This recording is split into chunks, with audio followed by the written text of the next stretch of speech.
Ko'zinglar charchab ketib boramdi, balaringlar ko'zni jiq ulab, telefonga jiq qarab boramdi. Degan sizlarga sabzi tort etishni o'tib qo'yay. Ketarlik materiallar bo'lsa, shakar 120 gram, sariq may 90 gram, hasal 90 gram, suv may 35 gram, powdafin 5 gram, soda 3 gram, 3 tane tuxum, süt 70 gram, un 200 gram, 120 gram qirg'an sabzi. Hamsi boshlab ketaylikmi?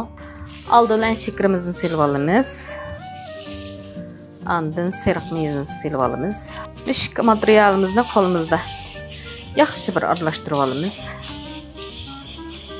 Endi hasilimizni quyib olamiz. Qancha yaxshi hasal ishlatsanglar, shuncha yaxshi. Endi suv mayimizni silib olamiz. To'p-to'plab silaversak bo'ladi, Endi suvdarimizni, powderimizni silib yana qo'limizda yaxshi aralashtirib olamiz.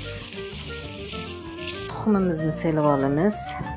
Men shu uyda etishga qulaylik bo'lsin deb naytengi oddiy usulda ham oddiy materialda etishni ko'rsatyaptim. Mana endi ishda aralashtirib olgandan keyin qo'l chalg'ishda yaxshi bir aralashtirib o'tamiz buni. Yaxshi aralashtirilishning maqsadiga kelsak, shakarni eritishga naytengi foydasi bor. Shakarni eritmaylam qilsak, supatsiz chiqib qoladi tortimiz. Mana bunimi mana siz ko'rib turgandek shunda bir issiqxona bir holatda keladi bu. Sutimizni quyib aralashtirib o'tiblam. Unimizni silib olamiz,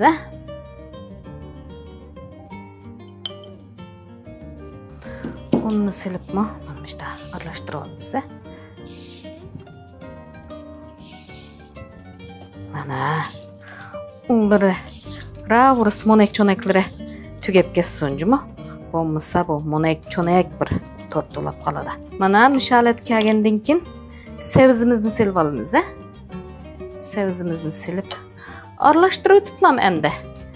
Lisimizga ilib pishasak bo'ladi.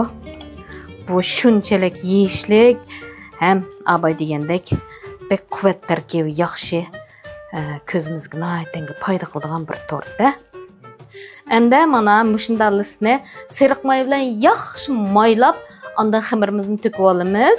Uyanglarda qandalis bo'lsa shunda qilsanglar bo'laverdi-jimi? Mana mushalatda xamirimizni quyib olamiz bunga. Mana shunda quyib bo'lib, to'pini asta tekshirib olamiz. Mana shundaq tuzlab olgandan keyin bu tortimizni cho'qim ishtatjaq bir ishkini qo'yib olamiz, bo'lmasa havosi chiqib ketmay qoladi. Mana ishda jaqiltib olganning o'zi ichidagi havolar mana ko'rib turganingdek shipho paydo bo'ladi mana ustida. Demak, havosi chiqadi degan gap. Endi buning ustiga men azroq bodomni to'g'rab silib oldim. Sizlar yong'oq qilsanglarmi bo'ladi, bodom bo'z, bodomni qilsanglarmi bo'ladi.